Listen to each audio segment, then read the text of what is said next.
learner. This type of learner, they're learning by doing rather than listening or seeing somebody to do it. So they want to do it by themselves. So they always say something like, I can feel it. I feel this is right. So all the individual have like, almost all the individual have like more than one type of learner style. So delivery mode. Depends on what kind of training you're giving. You have to pick the different type of delivery mode. So you want to head to the right direction. So for the first two type of delivery mode is on-job coaching and mentor. And for those two type of mode, it's almost the same because they are all using quality training, safety training, and software skill training, and something. And for brown bag lunch, this is like you get training while you having the lunch. It often using professional training and soft skill training. For web-based, it's wide, so it can use like all kind of training. And job shadowing, job swapping, vestibular training. For those three type of training, they actually doing the training in their job. So before they do their job, they actually already like been there before. So it's like effective. So, but so the money, how much it can cost? Money is important. So you don't want to waste like any of money. So you want to make sure like the money you spend on training doesn't exist on the money they can bring back. And for the delivery style, this is really like the personal option. So different people have like different delivery style. Some of them they want just talk, but some of them want to show like video or like use PowerPoint. So this is really depends on the person who delivers the training. Audience is also important. And you want to know like who is your audience. If they are old or they are young, and if they are male or they are female, because different group of people you can use a different type of training and a different type of delivery mode. Content development. So what's important? You want to make sure the most important thing, like after the training, your employee will remember and continue to do it. So such as like be able to explain the policy, and also be able to take the customer order. For the next slide, Joe can continue to talk about the designing training program. Alright, so my name is Joe Sabatino. I'm going to be talking about pretty much the foundation and what goes into a development and training program, pretty much the core timelines, communications, measuring effectiveness, and career development. And I'm going to kind of recap the whole presentation and just everything we went over today.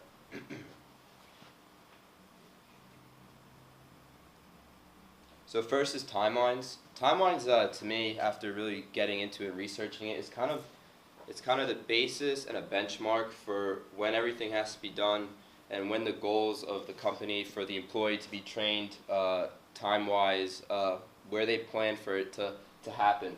And so there's, it's almost like a checklist that I'm going to show you that goes based off the time of training and the limited training time. So a time of training is exactly when these different tasks are going to be done and when the different jobs or training the employees are going to actually go through them. And the limited time training is that a lot of companies don't have all the time in the world to do training, so they have to really maximize their efforts and schedule and be organized. And this is an example of an employee training plan. So you kind of see that they have boxes to be checked off, and they have the different tasks for when they think the employees will be ready to continue and move on throughout the program. Next is communication.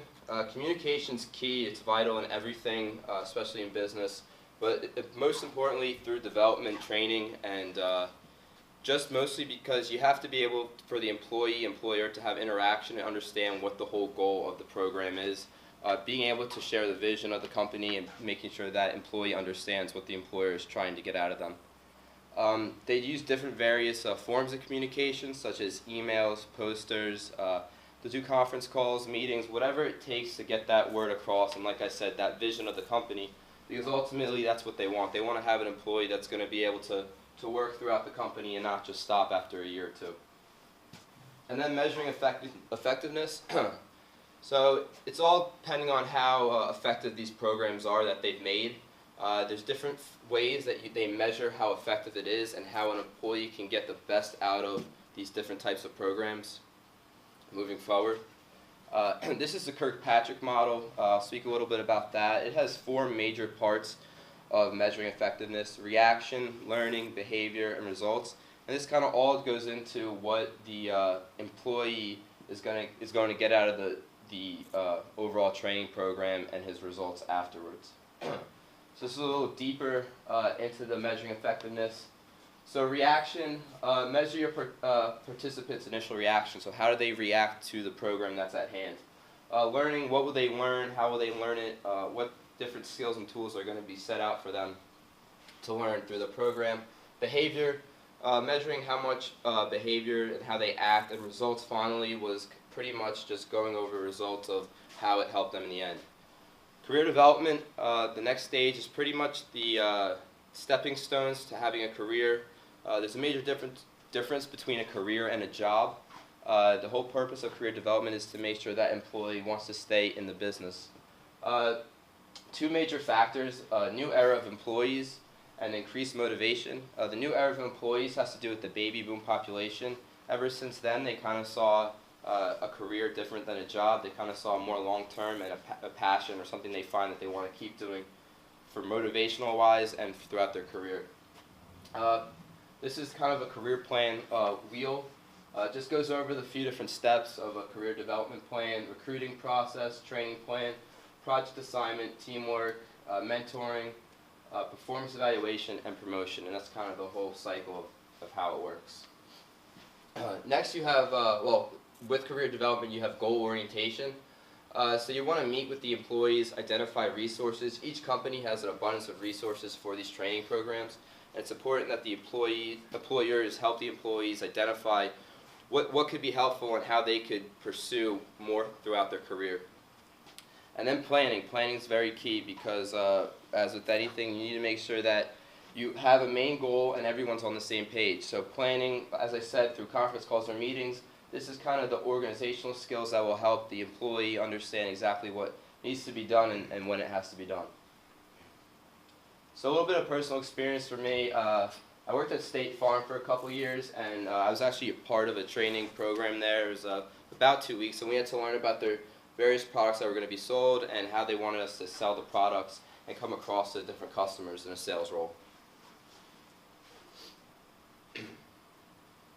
My next personal experience is communication. I worked at a fairly new company over the summer as an intern, and they were really open about, and they strongly advised me to communicate with them and share my own ideas and my previous background knowledge that I had, because they thought that maybe if they had someone younger and innovative that they could possibly prosper as a company but have new ideas thrown out and they would really enjoy and hopefully see success.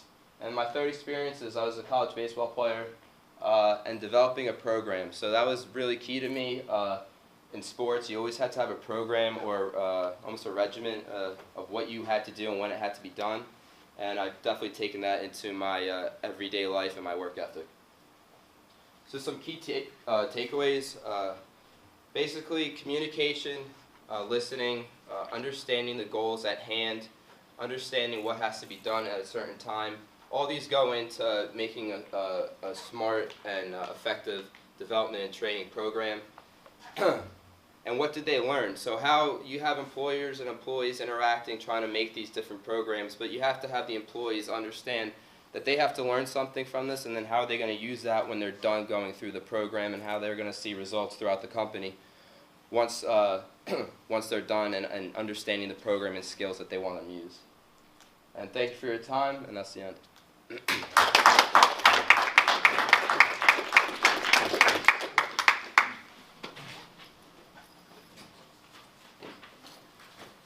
Yeah, you can go back to your seats.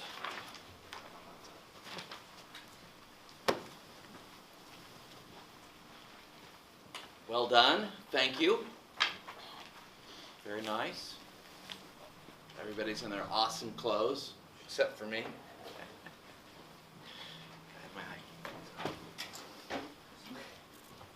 All right, William, I love that. Where are you? I love that first slide. You know I did. I was just smiling on it. All training is boring. Well, I know, but I agree with you very much. Oh, by the way, whoever has that, can you send me that presentation? I mean, your slides, the overall vision of the team and how you did the slides, I thought was really neat. You just had the right amount of words. Like when you did your 8 points of explain, describe, utilize, safety, communicate, you only had 2 points per slide. That's how to do it. You know, if you were to throw up all 8 on one slide, right? That would have been tough. So William, employee orientation, the butcher was a great example of talking about hands-on training. We could all visualize that you couldn't really get that from looking at something on the web or reading a book. Improved training, I like how you said, training was crap, but this is what I did about it. Yeah. And that's how you need to interview and talk. If you have a problem in a presentation or an interview, something like that, it's always great to say, situation, task, analysis, result, start. Abdullah, I liked your ideas. You had really good eye contact. And I love that quote. I wrote it down. Customers don't measure how hard you try or work. I couldn't remember. But how well you do, from Steve Jobs. I thought that was great. G-Force training, really? Yeah. That was a great skill training that I've seen before, like videos about it. So. Cool. And then, did you get an HSBC job? No, I turned it down to come here and study. Ah, okay. Because we had talked about jobs before. So I will tell you, can you imagine giving a presentation like this without notes in a second language? I just have to give Abdul and Lay just congrats for that. I mean, because, you know, I try to speak another language, a couple of them. I'm trying. And I know how difficult it is. I go talk to the landscape in Spanish, and I practice my Portuguese, and it's amazing. Very well done. Brandon, professional legal team, managerial safety. You really felt anchored. Thank you. You were kind of the fourth man up. You just kind of felt anchored. You kind of centered the whole presentation. A lot of trust almost. Well, everybody showed leadership, but I think how you presented really showed that well anchored. Whitewater rafting, that new and you, the student university programmers, which I love. That I didn't know you were involved with that. Did you do last lecture this year? I helped out with it, yeah. Did you? Yeah. Who won it this year? It was a guy, I think, from the physics department. I don't remember his name. But yes. Cool. Cool. And the active shooter thing, I think, is great. Yeah. That was a good example. Safety assistant, you know, really brought it home. Nobody used note cards. Very impressive. You know, I say no note cards, but some people use note cards, and that's just how it is. But that was good. Rob, you had a very nice voice. Okay. Now I'm looking behind you. I can't find anybody, right? You're good. I liked the web-based synchronous and asynchronous training is so important nowadays. And then you like nod off if you have to do it all day. I had to do 26 modules the other day. You tend to just let them roll and you're doing something else, right? Yeah. So I just liked how you showed that. They were not, it was asynchronous, but we still have to. And I really like, now listen up, I really like this. He had a misspell on his slide. And instead of not saying anything or saying, oops, he said, oh, it's brown bag, not wrong bag. It was great because it's going to happen. I like it when you guys make mistakes here. So you see something like that, or you stutter a little bit, and you say, oh, that was Dutch. You guys don't speak Dutch or whatever, but you know, find a way to, you know you're going to make a mistake. So find a way, a good way that's that's you, right? Walk in your own shoes.